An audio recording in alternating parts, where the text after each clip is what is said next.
Bueno, perfecto. Hoy vamos a ver, esperen que apago la cámara porque últimamente me está andando, ahí está, sí voy a andar mejor. Bueno, cualquier cosa ustedes me interrumpen si ven que no entienden algo. Bueno, hoy vamos a trabajar, vamos a darle una vuelta más al problema del péndulo, como si eso fuera necesario después de todas las vueltas que le dimos, pero vamos a usarlo como excusa para trabajar con con una nueva forma de trabajar los datos. O sea, ustedes ya conocen el problema, lo que vamos a hacer es utilizar las mediciones que ustedes ya saben hacer para hacer un problemita un poquitito más complicado que va a consistir en eh, en analizar la dependencia entre dos variables. Nosotros sabemos ya que podemos medir el periodo del péndulo, ya saben, ya tienen el método que hicieron en la primera clase, ya saben cómo determinarlo, saben por la clase pasada que hay un método mucho más eficiente para medir el periodo del péndulo que tiene un error comparable, que es el de medir esas 12 o 10 oscilaciones seguidas, y eso nos conduce a tener un error que es comparable a lo de haber medido 160 veces. O sea, el periodo del péndulo ya lo sabemos medir bastante eficientemente. La otra magnitud que uno necesita medir en el caso del péndulo es la...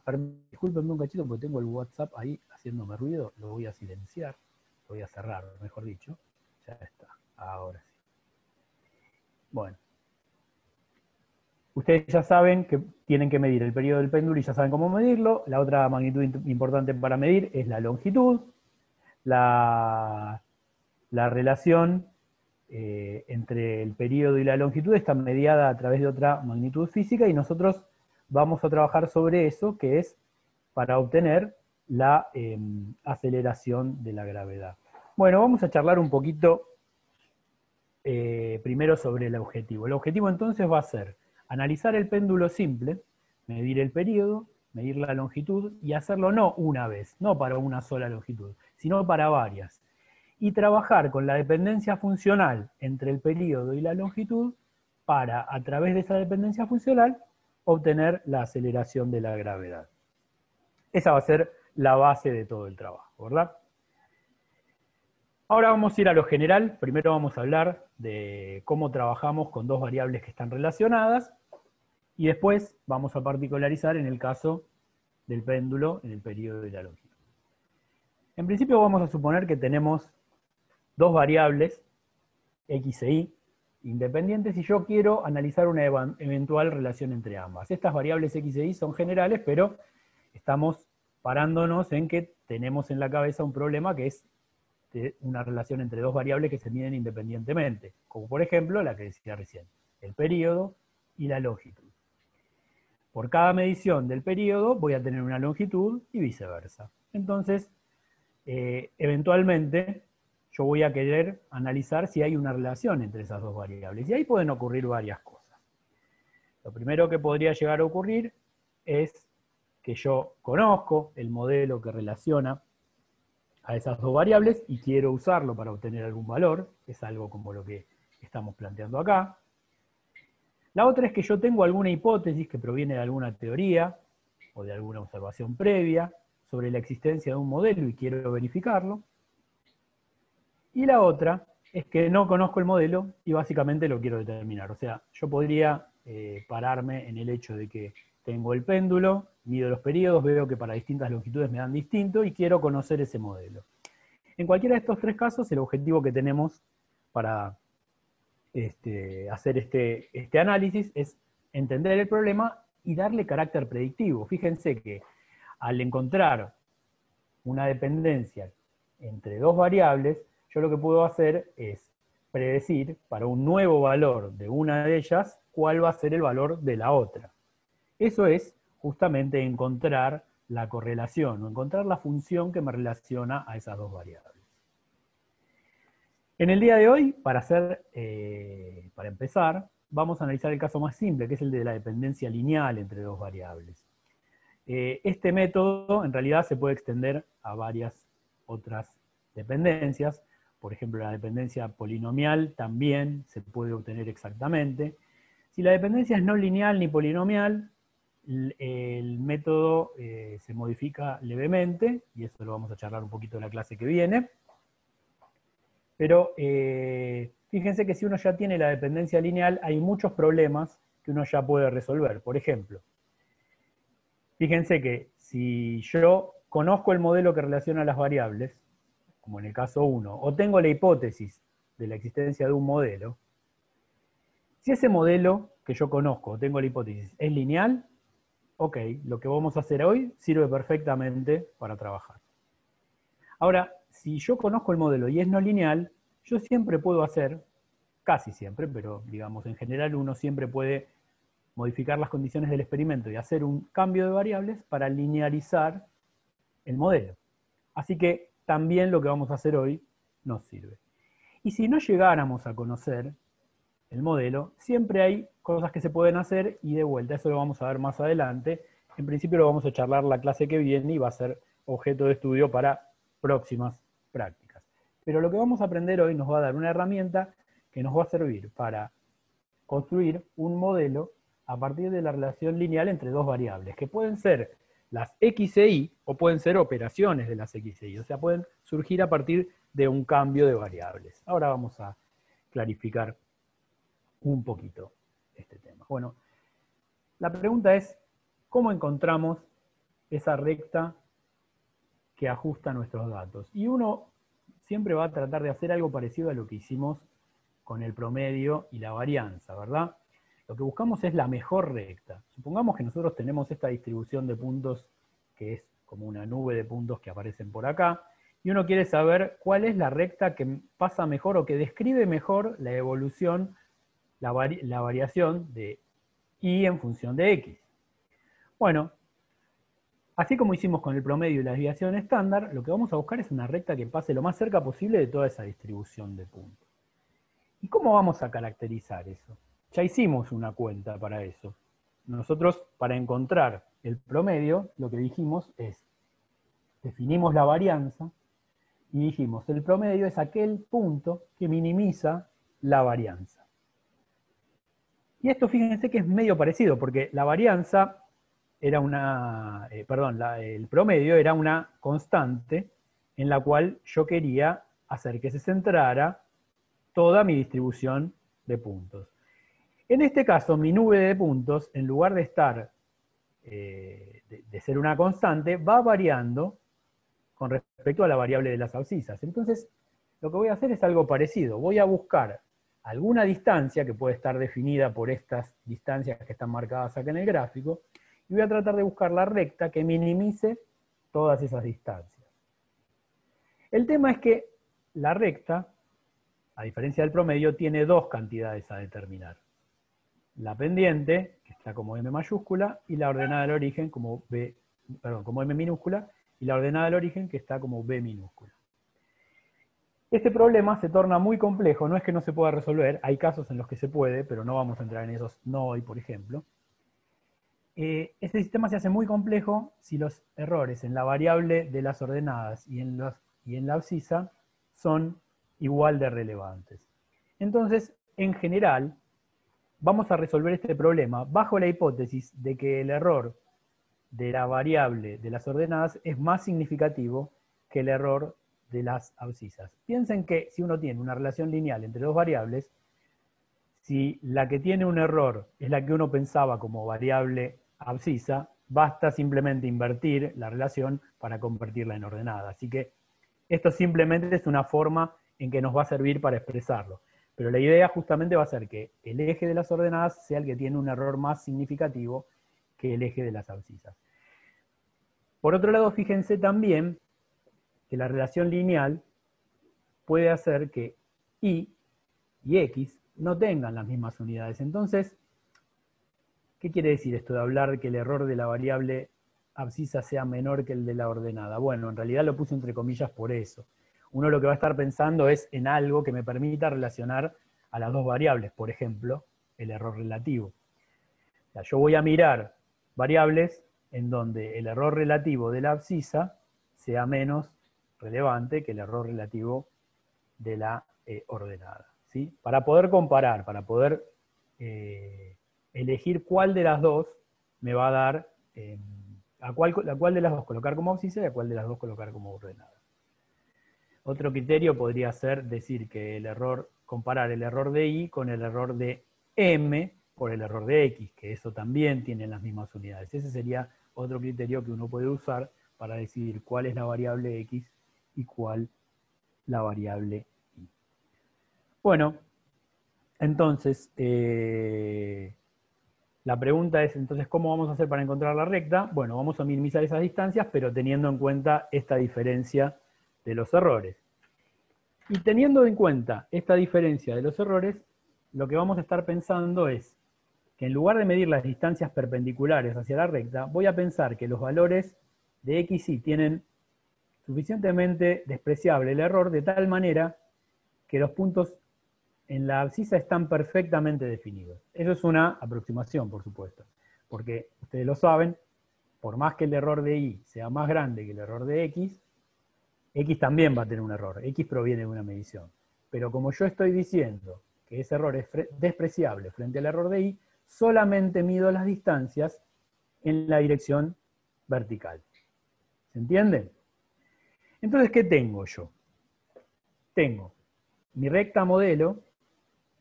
En realidad M y B aún no los tengo, no los determiné. Yo estoy buscando cuáles son los valores de M y B que hacen que esta recta pase lo más cerca posible de todos los puntos. Y así como hicimos para encontrar el promedio como aquel valor que minimizaba las distancias entre los puntos, que minimizaba la varianza, vamos a definir algo similar. Primero definamos esta cantidad, que es delta I sub I, que es la diferencia entre el punto medido, estos puntos medidos, y el punto que calcularía la recta para ese valor de XY. O sea, es la diferencia entre este punto y este punto. Esto que está acá sería delta del punto I2. A esta cantidad la vamos a llamar residuo, ¿sí? Después vamos a hablar un poquito más sobre eso. Y, Perdón, Joaquín. sí. ¿Por qué usamos la distancia al punto directamente debajo y no al punto más cercano en la recta? Porque justamente estamos despreciando que hay un error en X. Si yo Ok, hiciera, cierto. yo midiera esta distancia, estoy considerando que estoy cometiendo un error en esta dirección y otro en esta dirección. Claro, Al, pero consideramos nulo al considerar mayor, estoy diciendo que los puntos X están perfectamente definidos. Eso es una Ok, aproximación. ¿Ok? perfecto. Bien. Gracias. Bueno, de nada. Entonces, tengo estos residuos definidos y fíjense, si yo quisiera minimizar la suma de estos residuos así nomás, lo que me daría es que para que la recta fuera la mejor posible, la suma de esos residuos debería dar 0. Porque si esta es la recta que mejor ajusta los puntos, yo espero encontrar tantos puntos por este lado, por arriba de la recta, como puntos por debajo de la recta. Entonces hacemos el mismo truco que con la varianza. Y lo que definimos es los residuos al cuadrado, que son estos que está acá. Y a esta cantidad m va a ser la suma de esos residuos al cuadrado, que nos queda esta expresión desarrollada, es simplemente la suma de cuadrados esta, desarrollada como una suma. Bueno, sí. Hay un ¿Cómo? N. Hay un N. N es el número de mediciones. Está bien. Sí, perdón. Esta suma, si me olvidé, no le puse el índice. Esta suma es para todos los datos, ¿no? O sea, va desde i igual 1 hasta n minúscula, que es la cantidad de datos. ¿Ok? Bueno, entonces tenemos una expresión, que es una sumatoria. Esta sumatoria tiene datos que nosotros medimos, todos los i sub i y todos los xi. Y tiene cosas que todavía no determinamos, que son m y b. Y yo quiero que esta cantidad m mayúscula sea lo más chica posible y encontrar los m y b que hacen que esa m mayúscula sea lo más chica posible. ¿Cómo hago eso? Bueno, de la misma manera que hicimos la vez pasada. Buscamos que la mejor recta sea aquella que minimiza la cantidad m mayúscula. Entonces derivamos m mayúscula respecto de la pendiente respecto de la ordenada del origen e igualamos a 0. Y con eso obtenemos dos ecuaciones, que son estas que están aquí. Tenemos dos ecuaciones con dos incógnitas, que son m y b, y de esas dos ecuaciones, que esto lo podrían hacer, o sea, esto se puede hacer a mano, digamos, no es nada, por ahí un poco larguito, pero no es para nada complicado. A partir de esas derivadas, me sale una ecuación para m y una ecuación para b. Esas dos expresiones me permiten determinar, fíjense, la pendiente y la ordenada del origen solamente a partir de los datos medidos que tengo acá. ¿Está bien? Ahora, ok, pero si bien yo dije que estoy despreciando los errores de X, dije que no estoy despreciando los errores de Y. Y la clase pasada vimos que cada vez que uno hace una cuenta con valores que tienen error, tiene que propagar esos errores en esa cuenta. Bien. Entonces, ¿cómo hacemos con eso? Bueno, para eso vamos a hacer la siguiente hipótesis. Vamos a decir que como m y b son funciones de y sub i, vamos a suponer que el error de y está dado, y eso lo vamos a hacer, hay varias formas de hacerlo, pero la forma más simple que hay es suponer que el error de y sub i está dado por el residuo de ese punto. O sea, vamos a suponer que el error es la distancia que hay desde el punto medido hasta la recta que yo determiné. Y en ese caso, lo único que tenemos que hacer es, para encontrar el error de m y de b, propagar en estas dos ecuaciones el error de y sub i considerado como el residuo. Si hacemos esa propagación, que larga, fea, incómoda o lo que sea, se puede hacer a mano, nos queda que el error de la pendiente y el error de la ordenada del origen están dados por estas dos expresiones que están aquí, donde S sub i es algo así como el promedio de los residuos y se consigue con esta expresión que está acá. ¿Sí? Es algo así como una desviación estándar de una línea inclinada. El n-2 que aparece acá tiene que ver con que ¿se acuerdan que en algunas expresiones de sigma nosotros habíamos mostrado que aparecía n-1? Bueno, eso es porque en realidad los valores medidos siempre van a estar vinculados a través de una expresión. En el caso de valores estadísticos alrededor de un promedio, están justamente vinculados a través de la ecuación del promedio. Eso me reduce un grado de libertad, y eso hace que acá me aparezca un n-1 en el sigma. En este caso, están vinculados a una ecuación que tiene dos constantes, que son m y b. O sea que los i sub i no son del todo independientes. No son n valores independientes, sino que estoy agregando un vínculo con dos constantes. Ese vínculo con dos constantes lo que me hace es que los i sub i tengan 2 grados de libertad menos. Y eso es lo que aparece acá en el n-2 de acá abajo. No es nada demasiado terrible para que lo tengan en cuenta. Perdón, acá a partir de ahora me parece que confundí el n minúscula con n mayúscula. Bueno, disculpas, es el mismo. Sí, me acabo de dar cuenta ahora, perdón. El n minúscula y el n mayúscula son el mismo de acá en adelante, así que les pido disculpas por eso. Bueno, entonces, me iba a pasar a otra cosa, pero no, primero vamos a charlar un poquito. Como dijimos, entonces llegamos a la expresión para los errores, y entonces ya tenemos, fíjense, si ya tenemos una relación entre y x a través de la pendiente y la ordenada del origen, y sus errores, nosotros podríamos utilizar eso para calcular magnitudes físicas que aparezcan en la relación de la variable aleatoria y relacionada con la variable aleatoria x. Ahora volvamos un segundito al problema del péndulo, y acuérdense que la relación entre el período y la longitud del péndulo está mediada por una constante de interés físico, que es la aceleración de la gravedad. Si yo pudiera construir una relación lineal entre alguna función del período y alguna función de la longitud, entonces podría usar este método para determinar la aceleración de la gravedad ya sea a través de la pendiente o de la ordenada del origen. Ahora vamos a ver cómo podemos trabajar con eso. Pero antes un par de detalles más sobre el método en sí. Uno dice, bueno, ok, tengo mi serie de puntos, tengo mi recta, ya tengo la pendiente, la ordenada de origen. ¿Cómo hago para cuantificar la calidad de ese ajuste?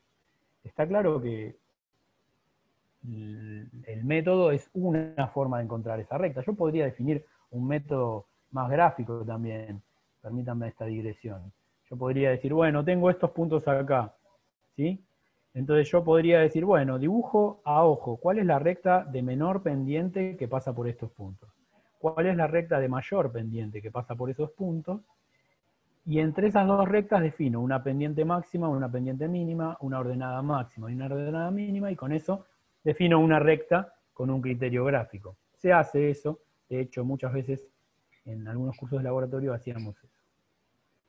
Bueno, ese es un método, este es otro. ¿Cómo defino yo la calidad del ajuste en el que estoy trabajando? Bueno, para eso existe un coeficiente que se llama el coeficiente de correlación lineal de Pearson. No es el único, este es uno, hoy vamos a charlar sobre este, la clase que viene vamos a charlar sobre otro. Este coeficiente R que aparece acá se calcula como la covarianza de X e Y dividido la desviación estándar de X por la desviación estándar de Y. La covarianza es un concepto que, mirándolo, les tiene que recordar a la varianza, ¿no? Solo que en la varianza aparecía solo uno de estos paréntesis elevado al cuadrado. Por eso esto se llama la covarianza. Fíjense una cosa. Si X e Y fueran dos variables absolutamente descorrelacionadas, esto que está acá me está diciendo que si yo sumo todos estos términos, me va a terminar dando 0, porque estos sumados independientemente dan 0, estos sumados independientemente dan 0. Entonces para sumar unos puedo sacar factor común la suma del otro, y me va a dar un número multiplicado por 0 en cualquier caso. La única forma de que esto dé distinto de 0 es que haya alguna correlación. O sea que, de alguna manera, cuando yo varío la variable aleatoria X, la variable aleatoria Y tenga un cambio que sea relacionado a través de una función. En particular, si no están correlacionados, X e Y, todo este coeficiente de Pearson me da 0. En particular la covarianza da 0, por eso es que el coeficiente da 0. Pero si X e Y están correlacionados, el módulo de R me da 1. Esos son los dos casos extremos que uno puede tener. Por supuesto, en el medio vamos a tener que si el ajuste es muy malo, R se acerca a 0, y si el ajuste es muy bueno, R se acerca a 1. En particular, si la correlación es R nos está dando el signo de la pendiente. En el origin ese se define como el R-value y se da el módulo.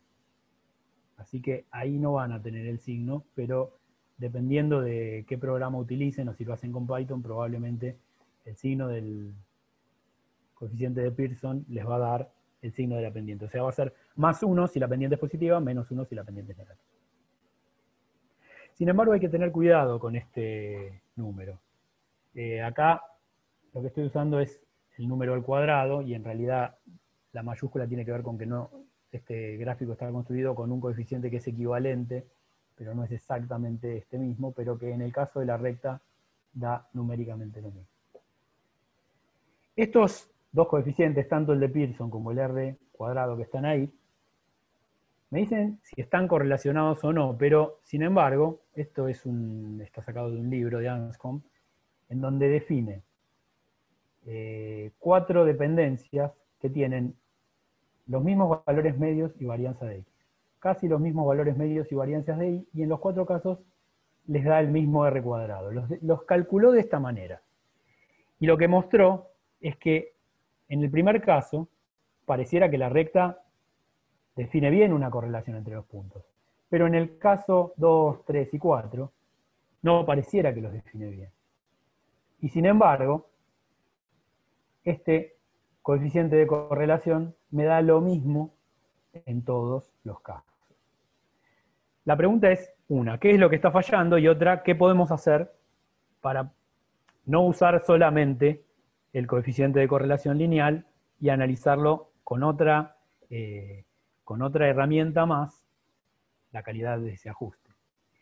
Y lo que está fallando es que la distribución de los datos alrededor de la recta tiene que ser normal.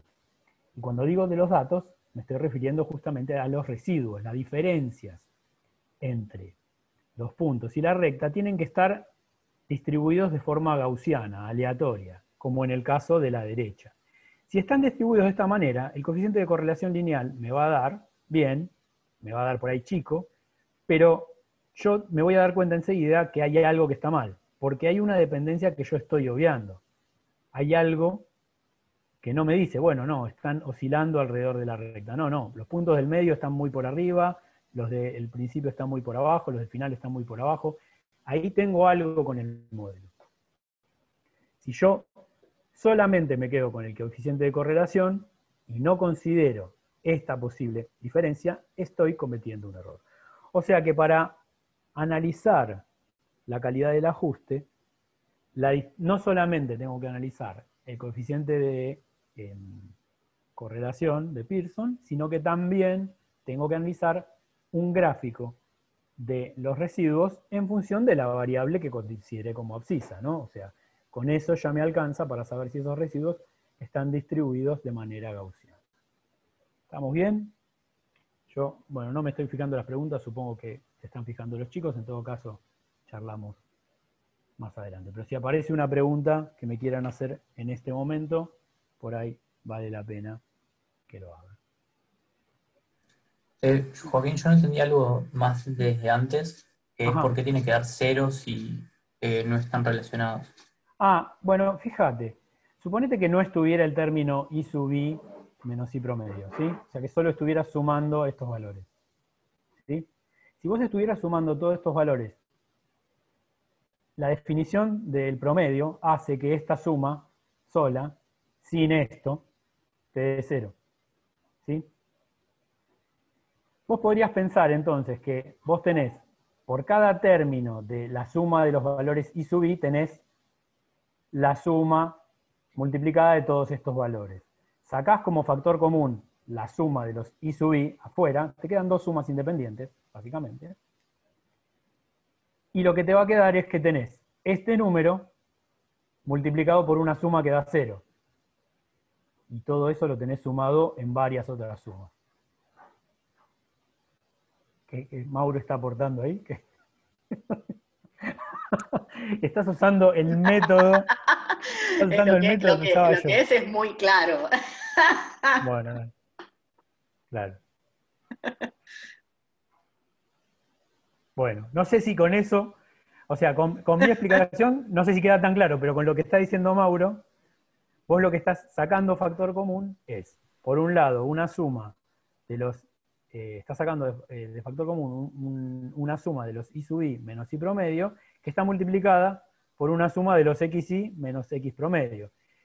Si no están correlacionados, las variaciones de X y las variaciones de Y no ocurren simultáneamente, y entonces lo que te va a pasar es eso, que tenés multiplicadas dos sumas que te dan 0.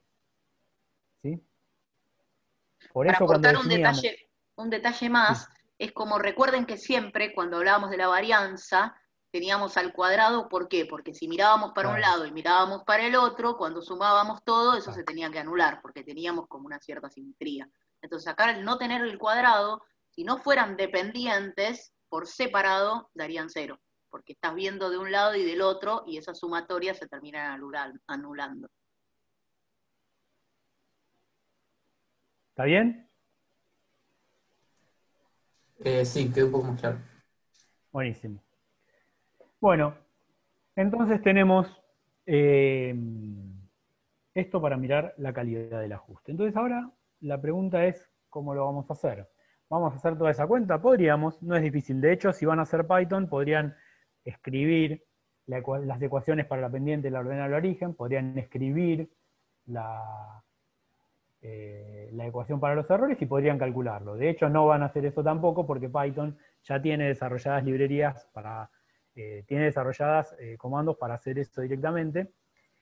Y las ideas van a ser utilizar lo que queramos, ¿no? Yo les voy a contar durante la clase, dentro de un rato, no ahora, cómo hacerlo con el origin.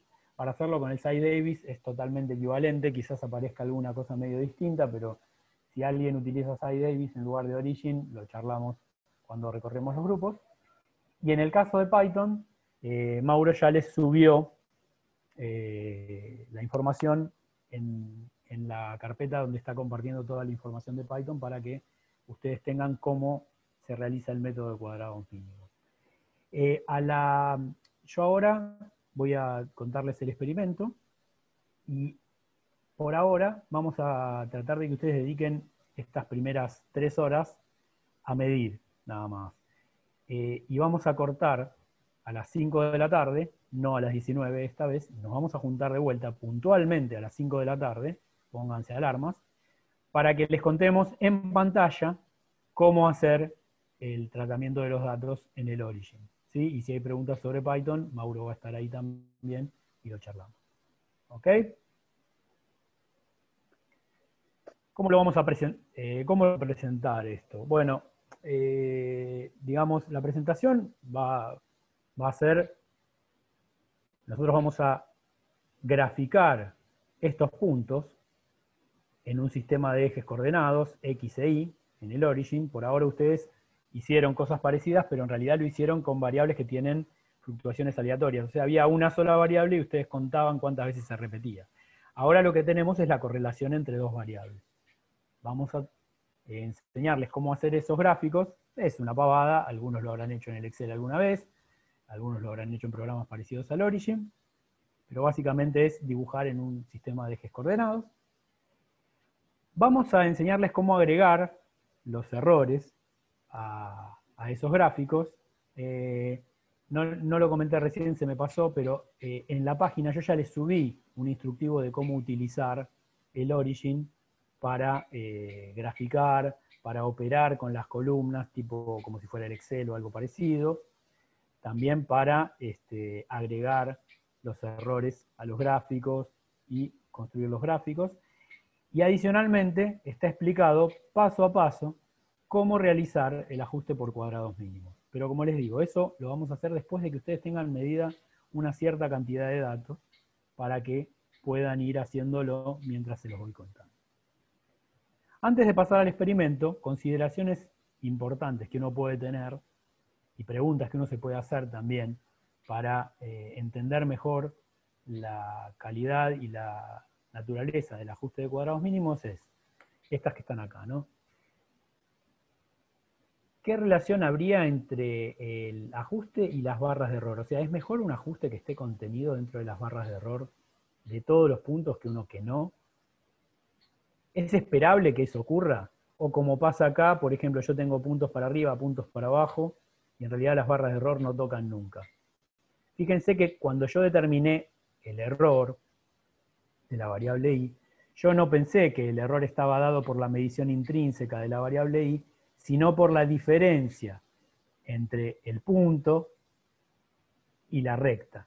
O sea que quizás para lograr algo como lo que se dice en esta primera pregunta, habría que hacer una modificación del método que tenga en consideración cuál es el error que yo estoy cometiendo en la variable y cuando la mido directamente.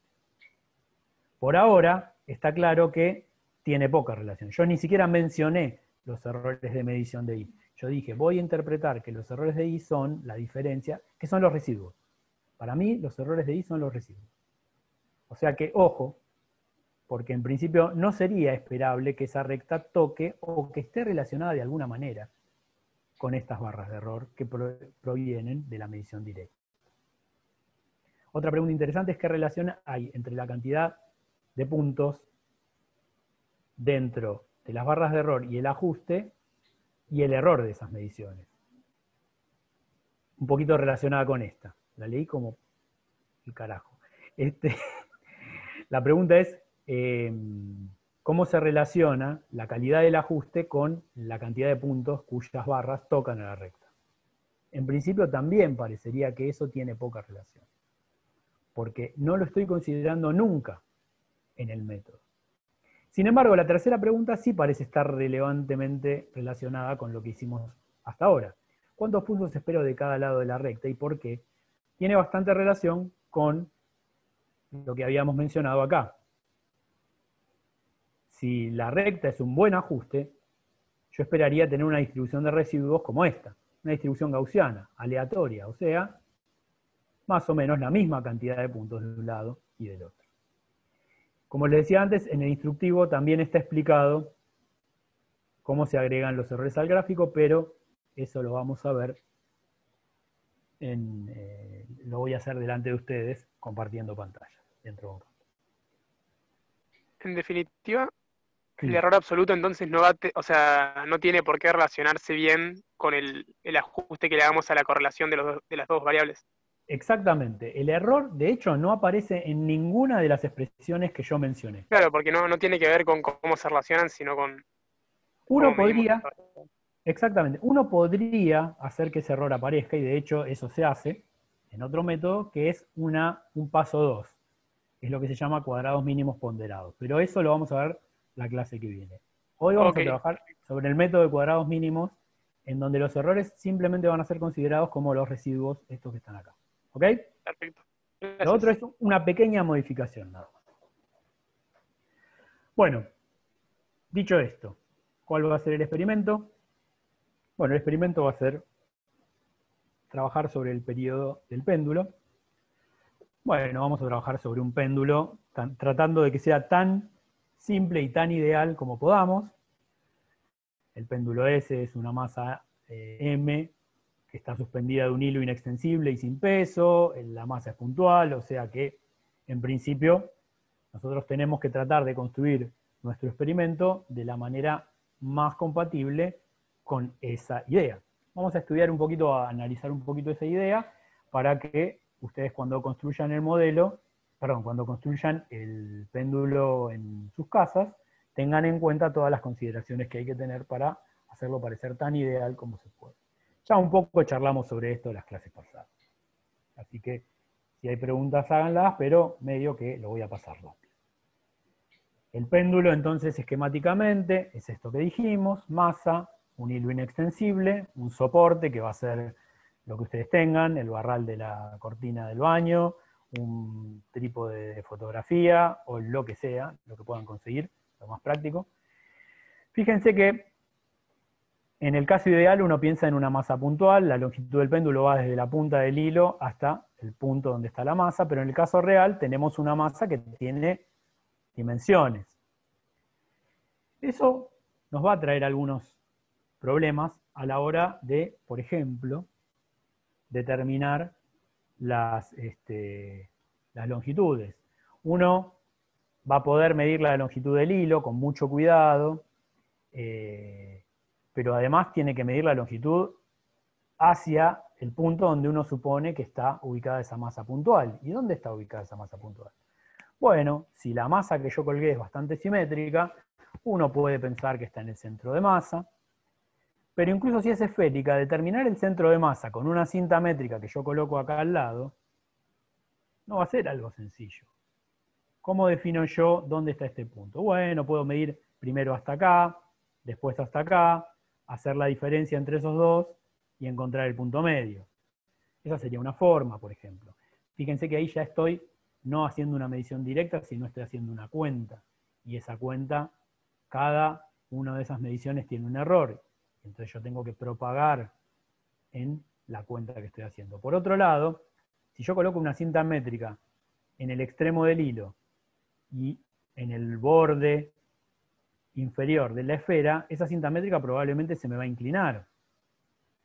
Entonces quizás pensar que el error que yo estoy cometiendo para determinar la longitud que va desde la punta del hilo hasta la base de esa masa es 1 milímetro, que es la mínima división que yo tengo en la cinta métrica, quizás es algo demasiado optimista. Entonces ahora les vamos a pedir que, además de pensar cómo medir esa longitud del péndulo, piensen qué error sería razonable asignarle a esa longitud, que seguramente va a ser un poco mayor que 1 milímetro, probablemente bastante mayor que 1 milímetro, ¿sí? Más rondando el orden de los centímetros quizás, o de los medios centímetros por ahí, pero piénsenlo bien, porque uno no solamente tiene que determinar esta longitud y esta longitud, con todos los problemas que les acabo de decir, sino que también tiene que operar con ello. Y esa operación va a tener en cuenta, va a tener que tener en cuenta la propagación de esos errores. Entonces, todo esto viene al caso de mencionarles que la longitud no es una variable tan sencilla de medir como por ahí nos pareció en la segunda clase, ya ni me acuerdo, sí, la segunda clase. Bueno, por otro lado vamos a la resolución del péndulo.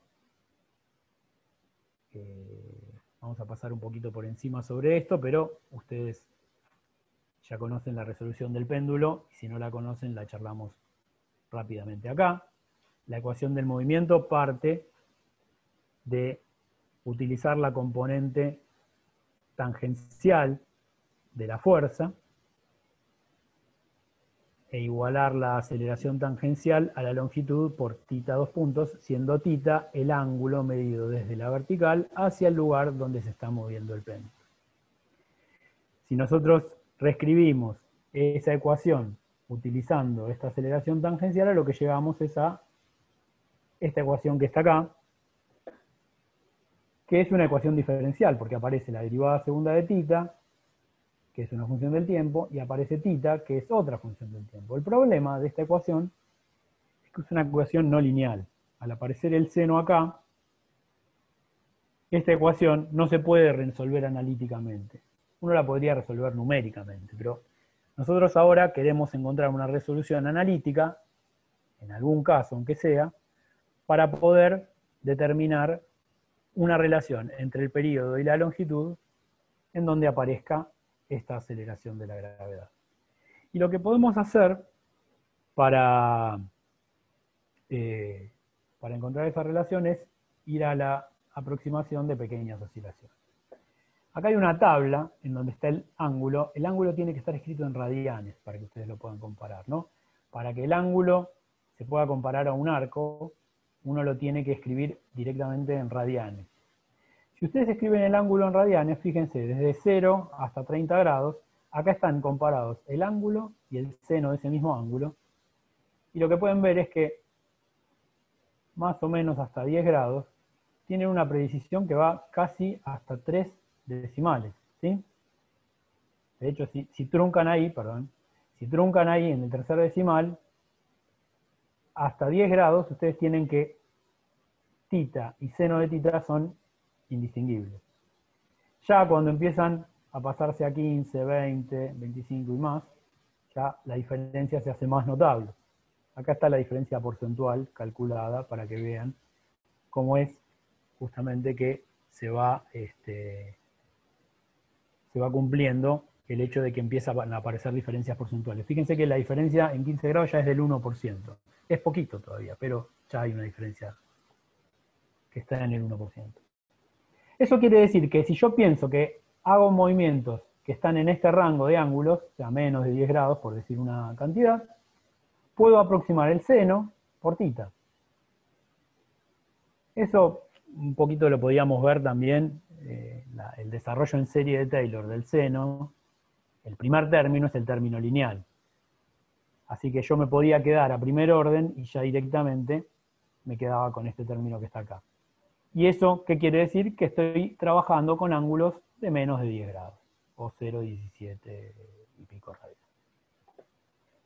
Lo que tiene de fácil esta ecuación es que es una ecuación diferencial ordinaria con coeficientes constantes. Ahora ya no aparece el seno, es lineal esta ecuación, y esta ecuación sí tiene solución analítica, y la solución es la sinusoidal. Θ en función del tiempo es una constante multiplicada por el seno de una cantidad omega por el tiempo más una fase inicial. Omega, si ustedes reemplazan, van a encontrar que es la raíz de G sobre L.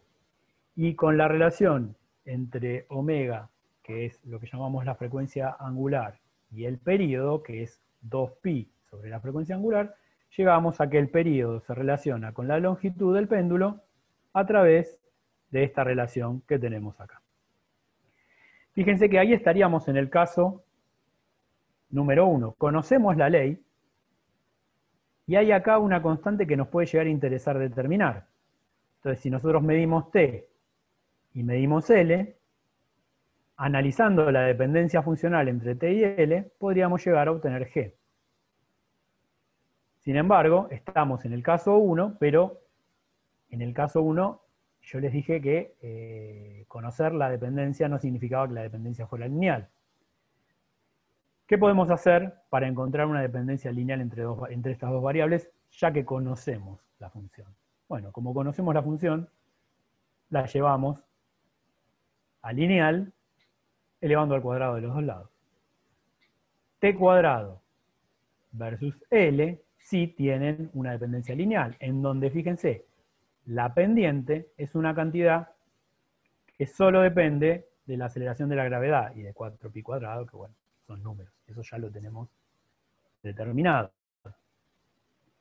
Con ese cambio de variables tenemos una variable t cuadrado nueva, una variable L, que ya la medimos, y lo que podemos hacer es analizar cuál es la recta que mejor ajusta un gráfico en donde grafico en el eje Y, por ejemplo, t cuadrado, y en el eje X, la variable L, y fíjense que la pendiente va a estar relacionada a través de esta relación con la aceleración de la gravedad. ¿Se entiende la idea de lo que vamos a hacer? Bueno, silencio, espero que sea. Sí, genial. Fíjense que yo, cuando empecé hablándoles del método, les dije que nosotros íbamos a pensar que la variable de las ordenadas tiene que tener un error más grande que la variable de las abscisas.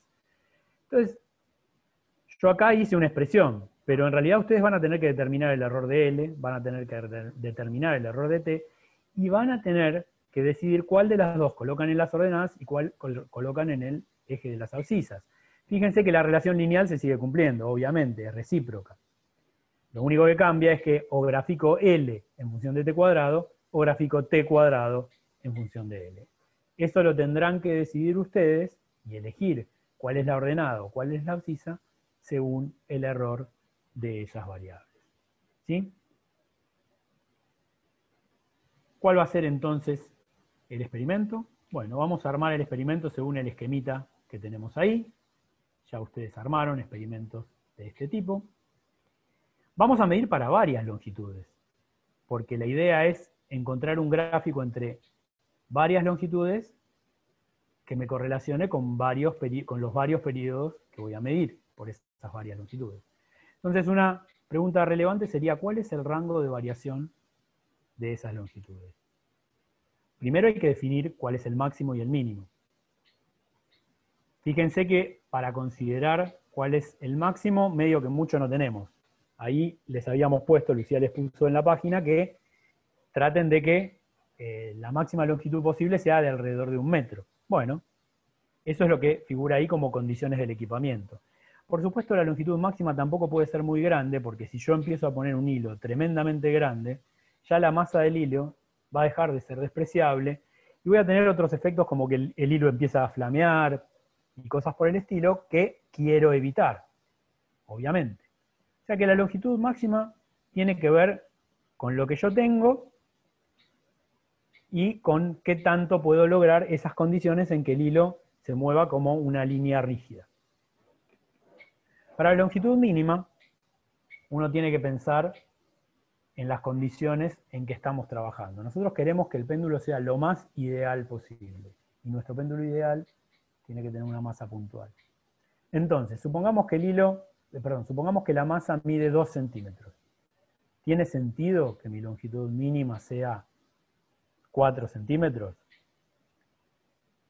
Y capaz que no, porque estoy muy cerca del tamaño de esa masa. Y entonces, ya no puedo aproximar que la longitud es mucho más grande que el tamaño de la masa como para considerar que esa masa es puntual. Sin duda voy a tener que hacer algún mecanismo, generar alguna idea como para que la longitud mínima sea varias veces el tamaño de la masa puntual. Generalmente uno toma un orden de magnitud, ¿no? 10 veces el tamaño como mínimo, para empezar. La misma pregunta nos hacemos sobre, ya tenemos definida la longitud mínima, tenemos definida la longitud máxima. Bueno, ¿cada cuánto voy variando esa longitud? Nosotros les vamos a pedir que midan por lo menos 10 longitudes diferentes. Entonces ustedes lo que pueden hacer es decidir cuál es el máximo, cuál es el mínimo y dividir en 10 esas longitudes. Fíjense que no tendría mucho sentido que dos longitudes contiguas difieran en menos que el error de medición que ustedes tienen con la longitud. Entonces, ojo con eso.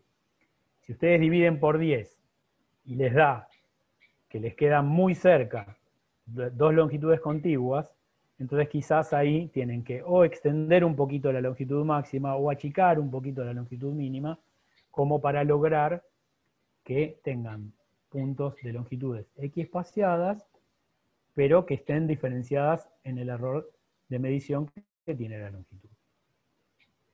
Otra consideración importante es, recuerden que vamos a estar midiendo dentro de la o vamos a querer medir dentro de la aproximación de ángulos pequeños.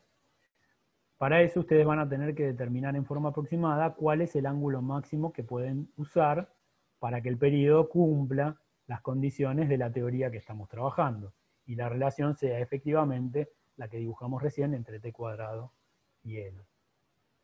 Sobre la medición del ángulo, les hago un comentario, sobre todo por lo que estuve viendo de los trabajos anteriores. Uno está muy tentado a utilizar el transportador, y no es una terrible idea, pero es una idea que fíjense que tiene bastante poca precisión. Fíjense que colocar un transportador acá arriba, cerquita de donde está el nudo, tiene un error de 1 grado. Y los ángulos que estamos midiendo son más chicos que 10. O sea que estamos cometiendo un error del orden del 10% como mínimo. En cambio, si ustedes miden esta longitud y miden esta longitud, haciendo trigonometría, muy fácil pueden encontrar el ángulo. Y son mediciones más sencillas y que pueden hacer con mucho menos error, porque esta longitud en un hilo largo, esta longitud puede ser una longitud significativamente grande, puede ser, no sé, 10, 15 centímetros, 20, depende. Si ustedes tienen esas mediciones, van a ver que el error que cometen en la determinación del ángulo es realmente mucho menor. Después, de última, para alargar siempre desde el mismo ángulo el péndulo, hacen una marca en una hojita que pegan atrás, eso ya lo hicieron varios en los trabajos que hicieron antes, y con eso tienen una marca donde siempre largan el péndulo para que los experimentos sean comparables. Bueno, ustedes van a tener que realizar al menos para 10 longitudes, pero fíjense que obviamente no va a ser necesario que hagan 160 mediciones para cada longitud. Ustedes ya tienen un método para hacer esencialmente una sola medición para cada longitud y obtener un error equivalente al que obtuvieron en la primera clase. ¿Se acuerdan?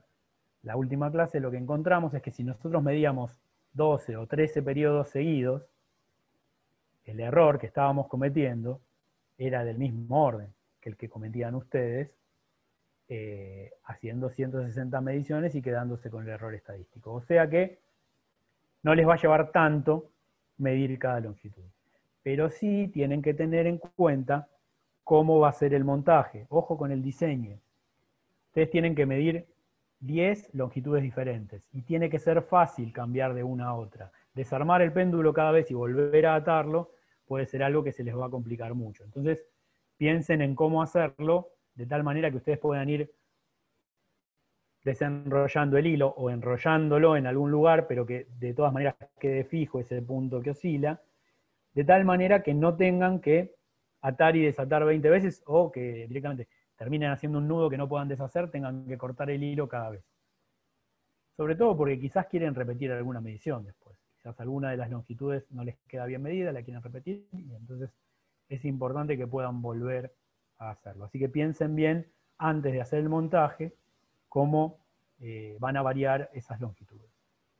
Bueno, y esto es todo lo que tengo que decir de